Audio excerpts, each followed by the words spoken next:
Well, good evening, everyone. First, let me say this. As I'm sure you're all tracking, we're in the final stages of securing a ceasefire agreement for Lebanon. We're not there yet, but I believe we are in the final stages. This has been an intensive diplomatic effort by the United States, partners like France, working with Israel, working with Lebanon over many months.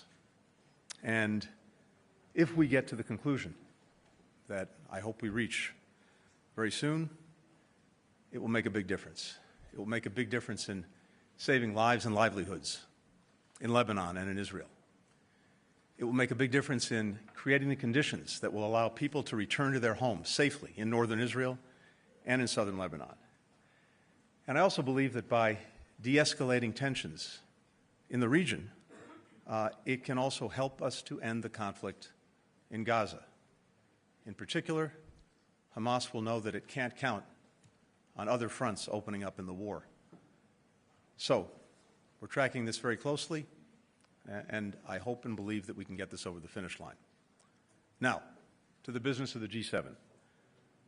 This is my final G7 as Secretary of State, and I really want to begin by thanking all of my counterparts in the G7 who've been such remarkable colleagues and have become good friends over these 4 years.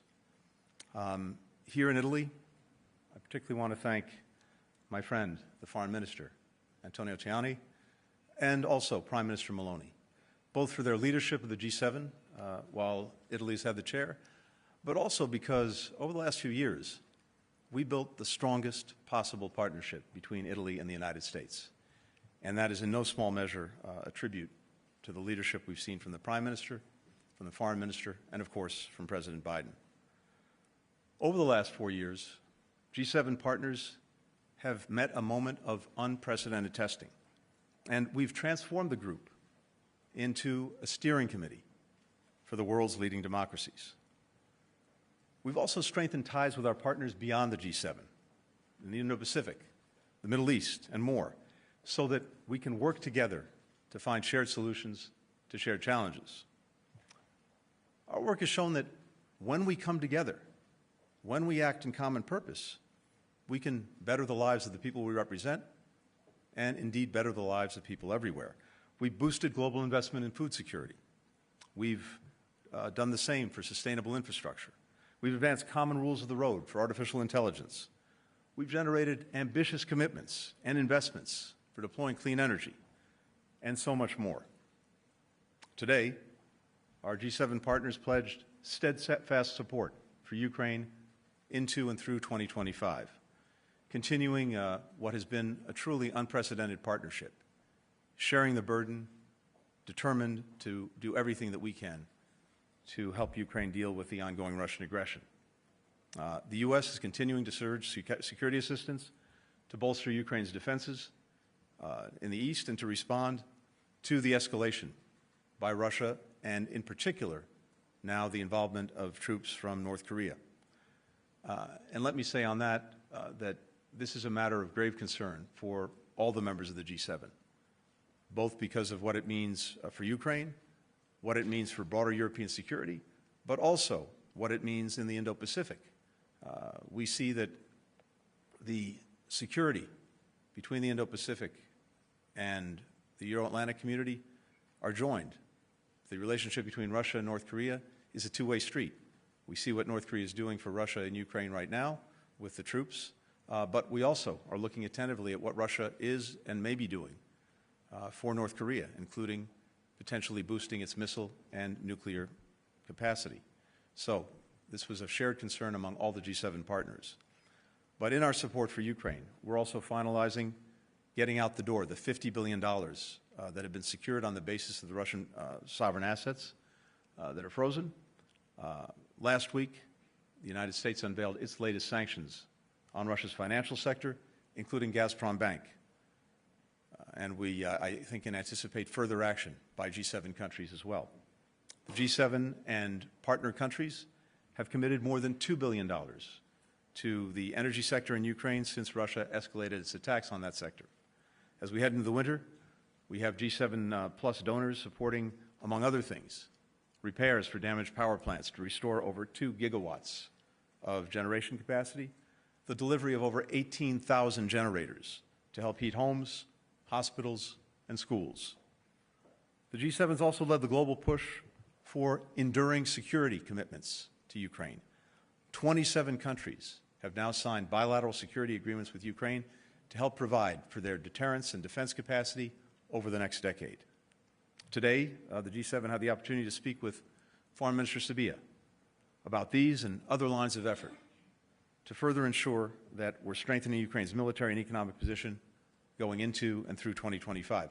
We're determined that Ukraine has the money, the munitions, and mobilized forces to fight effectively in 2025 or to negotiate, but from a position of strength.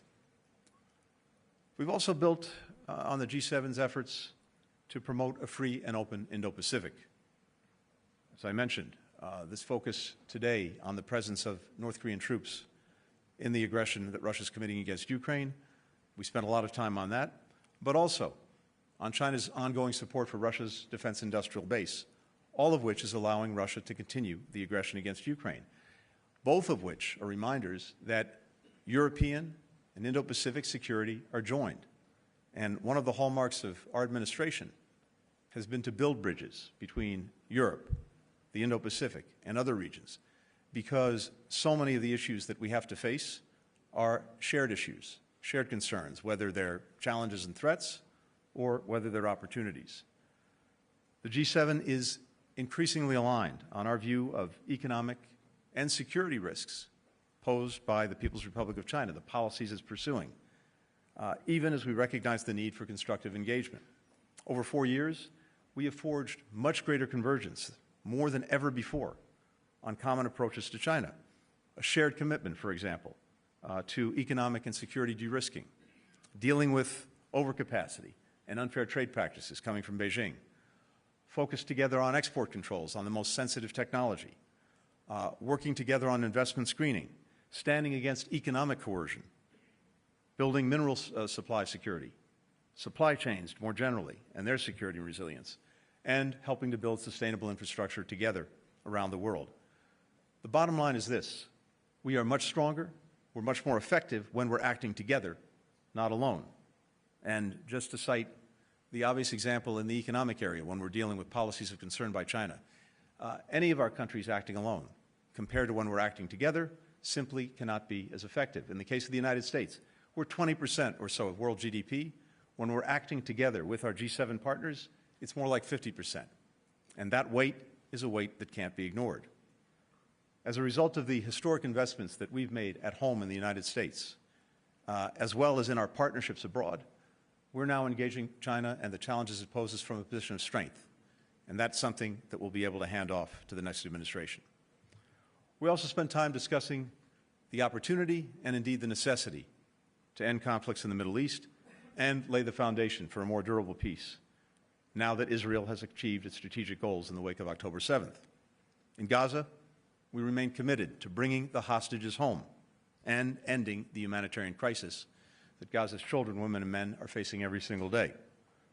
We agreed with Arab partners that we cannot end the conflict without a plan for the post-conflict, something that we're working on intensely as we speak. We also reiterated deep concern with Iran's nuclear activities and continued failure to cooperate fully with the IAEA. One other important area of focus over these last 2 days, and that's Sudan, the worst humanitarian crisis in the world. This horrific war has produced suffering for tens of millions of people, over 20 million forced to flee atrocities, facing famine, facing violence. I had an opportunity yesterday to visit with the World Food Program and to get an up-to-date report on the situation on the ground and what they're facing in terms of trying to deliver assistance to people in need. Now, we've made some progress over the last few weeks, particularly in terms of humanitarian access. Today, the World Food Program announced that for the first time, pretty much since the conflict has kicked off, they're getting trucks to famine-isolated areas like Zamzam, an IDP camp. With partners, we've also made progress to expand life-saving access to emergency food and medicine in other places, including the opening of the Adre border crossing and the establishment of humanitarian flights. I had a very good meeting with partners from Saudi Arabia, the United Arab Emirates, and Egypt on the next steps that we all will endorse and need to take. The G7 and its partners, like these countries, are committed to expanding humanitarian access in Sudan and, at the same time, working toward ending the conflict and the suffering of the Sudanese people. We also addressed efforts to mitigate other conflicts and other humanitarian challenges around the world. We agreed on the need to continue increasing support for the multilateral security support mission in Haiti, for the contingent that's there, as well as for the Haitian National Police, and on the importance of turning this mission into a formal peacekeeping operation. We also worked to ensure effective follow-on peacekeeping forces in Somalia. Many other things were on the agenda. I just wanted to focus on those. And to conclude by saying that, from my perspective, these last 2 days, and in fact these last 4 years, are a reminder that we can navigate an increasingly complex world much more effectively when we're doing it together, when we're working with partners, with allies. The G7 has set us up for success on issues that matter to the citizens of each of our countries and that matter to people around the world. Our greatest strategic asset, our most significant force multiplier, individually and collectively, is our ability to come together and work in common cause. And from my perspective, that's never been more important. It remains essential that we keep working together to get results, to deliver for the people that we have the honor and privilege of representing. Thank you. And with that, happy to take some questions.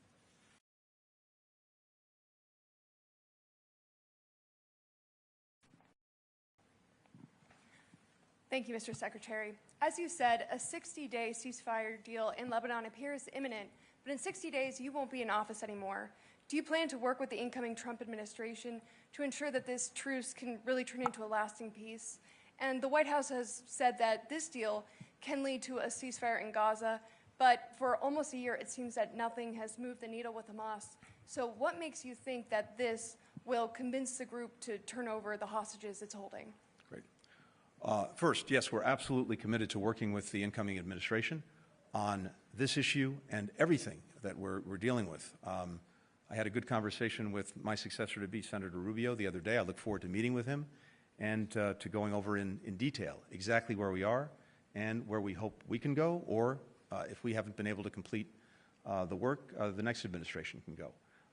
And having that continuity and being able to hand off to the next administration the strongest possible hand to play in bringing peace and bringing security is exactly what I'm focused on.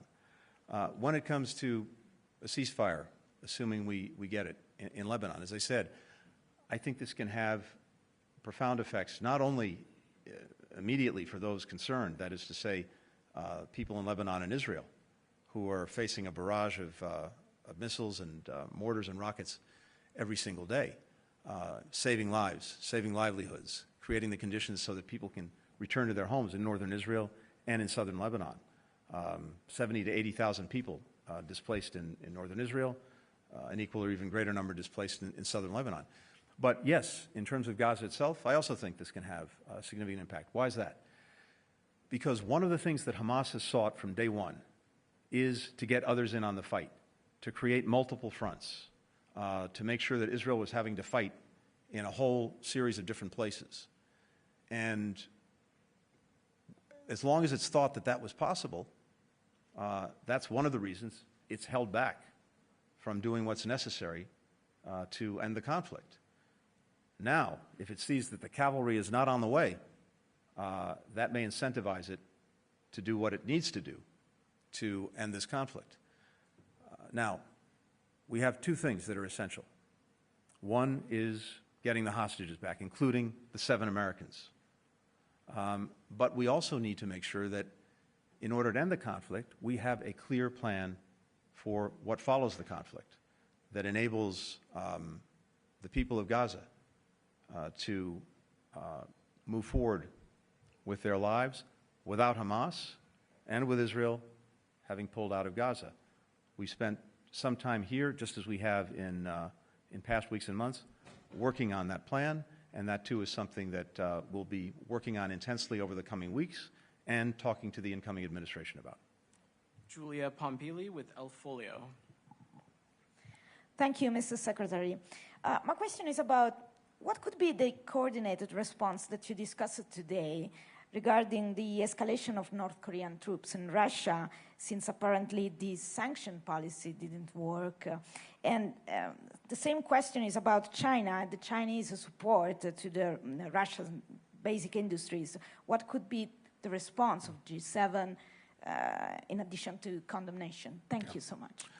Well, I think we've seen over the last more than 2.5 years now, coordinated and effective sanctions deployed by the G7 countries, by the EU, by other countries concerned, to continue to increase the pressure on Russia and any of those who are aiding and abetting its ongoing aggression against Ukraine.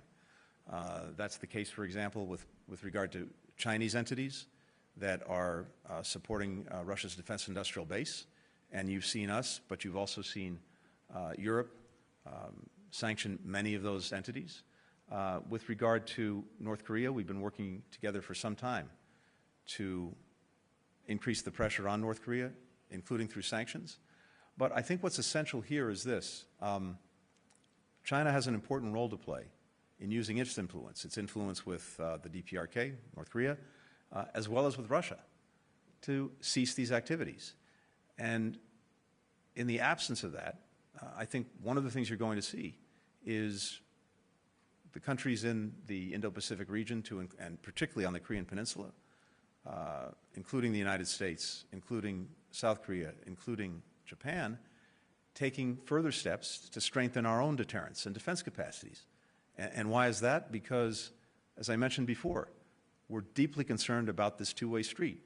Not only what North Korea is doing for Russia in its aggression against Ukraine, but what Russia is and may do for North Korea in terms of its missile capacity, its nuclear capacity, all of which increases insecurity and instability on the Korean Peninsula, and will cause us to take further steps, building on what we've already done, to strengthen our deterrence and to strengthen our defense. And these are undoubtedly steps that, while not directed at China, China will not like. So when they are hearing not only from us, but from many countries in Europe and from many countries in Asia, the deep concerns that we all have about this relationship between Russia and North Korea, and as a permanent member of the United Nations Security Council, we, I think, would all look to China to use its influence to try to bring this to an end. Christina Ruffini with One Decision. Hi, Mr. Secretary. Evening. Do you think the European consensus on support for Ukraine will hold if the next administration pulls back from that effort? Can it survive without the full-throated support of America and particularly the American president? And I know you've been in meetings, I don't know if you've seen the images, but the Beirut skyline is currently littered with smoke plumes from heavy Israeli bombardment.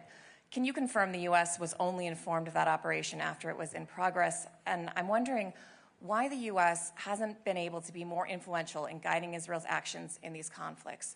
At this point, does the U.S.-Israel alliance benefit Israel more than it does the United States? Thank you. Good. Thanks. Let me take the second part first. I'll come to Ukraine and Europe in a minute.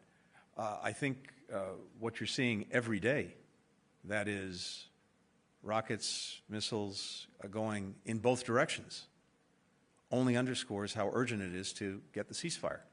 And it's why we've been working so intensely on bringing it to conclusion. That's the single most important thing to make an immediate difference, to stop the rockets and missiles from flying, again, in both directions. Yes, we're seeing these attacks in Beirut directed against Hezbollah, but every single day Hezbollah has been launching projectiles into Israel, into northern Israel, as it's done virtually every day since October 7th, which is how this problem started. So again, I'm not going to speak to that. We've been focused on trying to see that this ceasefire agreement gets over the line and gets implemented. That's what's going to make the biggest difference. Look, we've been very clear also from day one that for the United States, we have a number of objectives in the Middle East. One is to make sure that we do everything we can to support Israel in its efforts to make sure that October 7th never happens again. Second, to do everything we can to make sure that the conflict doesn't spread. We don't have more open fronts, more open conflicts, which will simply endanger more lives and more livelihoods and create more suffering. And we've had some significant success in actually doing that, despite many, many challenges and many moments when this easily could have escalated into a regional war. And third has been to do everything we possibly can to help people who are caught in the middle of this horrific crossfire, crossfire instigated by Hamas on October 7th. And that goes to the work that we've done on getting more humanitarian assistance more effectively to people who need it, to trying to get better protections for civilians who are caught in this. And while we absolutely must see more done on that front, it's also fair to say that what we've seen to date would not have happened without U.S. engagement, without U.S. determination. So we're intensely focused on this. We will be till the last day of this administration. On Ukraine and on Europe, look, what I continue to hear, I came from NATO meetings not so long ago, a few weeks ago, G20 meetings, and particularly here at the G7, is enduring European support for Ukraine. I also believe that's reflected in my country because we have a bipartisan majority in both houses of Congress who supported the supplemental budget appropriation for Ukraine. You see support on a bipartisan basis among the public for continuing to support Ukraine. But this has always been not just us, not just about us, not even just about Europe. This has been, in many ways, a global effort. We have more than 50 countries who have been supporting Ukraine. And I believe, based on everything I'm hearing, we'll continue to do that. And what we're determined to do in the remainder of this administration is to do everything possible to ensure that Ukraine has what it needs to be able, as I said, to fight through 2025 if necessary, or if there's a negotiation, to be able to negotiate from a position of strength. And much of what we're doing now, working in close coordination with allies and partners, including through the G7, is on these different lines of effort to make sure that we're moving out and moving ahead. Again, money, munitions, mobilized forces, and the training and support that they need. All of this we've been working, we'll continue to work over the coming weeks so that Ukraine is on a clear trajectory. And I'm convinced by everything I've heard that European support beyond Europe will remain strong. And I'm hopeful that the United States will also continue the efforts we've made. Final thing on this. I've never seen a better example of burden sharing in my 32 years of doing this. The United States has made significant investments in supporting Ukraine, about $100 billion over the last 2.5 years, but our partners and allies around the world have contributed more than that, close to $150 billion. And of course, the investments we've made actually redound to our benefit in so many ways. Investments that are made in the United States in terms of investing in our own defense industrial base to produce what Ukraine needs to deal with the Russian aggression. And that actually means more jobs in the United States. It means a stronger industrial base for the United States. And at the same time, our European partners are doing the same thing. And the reality is this: Ukraine is fighting for us. It's not just fighting for itself, it's fighting for us, because what we've said from the start, and the reason so many countries are involved in Ukraine's defense, is because the aggression being committed by Russia is not only an aggression against Ukraine and its people, it's an aggression against the very principles that are at the heart of the international system and that are necessary for trying to maintain peace and stability. The notions that are at the heart of the United Nations Charter: sovereignty, independence, territorial integrity. And we know, and these more than 50 countries supporting Ukraine know, that if we let this go with impunity in one place, the message to would-be aggressors anywhere and everywhere is that it's open season. And that's a recipe for a world of conflict. And that's not a world that's in the interest of the United States or anyone else. So standing for Ukraine is, I believe, an important national interest. And that national interest is in making sure that we don't have a world of conflict, that we uphold international law. We uphold the system that is our best way of guaranteeing that there won't be war and that we can maintain peace and stability. Final question, Cecilia Scaldafari with AGI. Thank you. As you said, there is great hope for an Israeli green light to the ceasefire agreement on Lebanon, but there are also concerns about how Israel could react to a violation. So what kind of guarantees have you given to it? So I'm not going to speak to what's in the agreement that is before Israel and before Lebanon. I can say as a general matter that, of course, by definition, Israel will always have the right to deal with challenges or threats to its security, just as any country has that right. But what I believe we have the possibility now of achieving is something that had not been the case up until now, which is the effective implementation of UN Security Council Resolution 1701. Now, why is that important? Well, let's remember just a little bit of history. Israel was in southern Lebanon for 18 years. It got out in 2000. Hezbollah came further to the fore. There was another conflict in 2006. And when Israel ended that conflict as a result of Hezbollah's aggression, the international community, through the Security Council, said we have to have some means of preventing this from happening again, and in particular, through Resolution 1701, making sure that Hezbollah would not be in a position to carry out more attacks against Israel. Unfortunately, 1701 was never effectively implemented. And the result has been Hezbollah has remained in a position where it could attack Israel, and as I said, on October 8th, the day after October 7th, it again launched these attacks on Israel to such an extent that Israelis were forced out of their homes in northern Israel.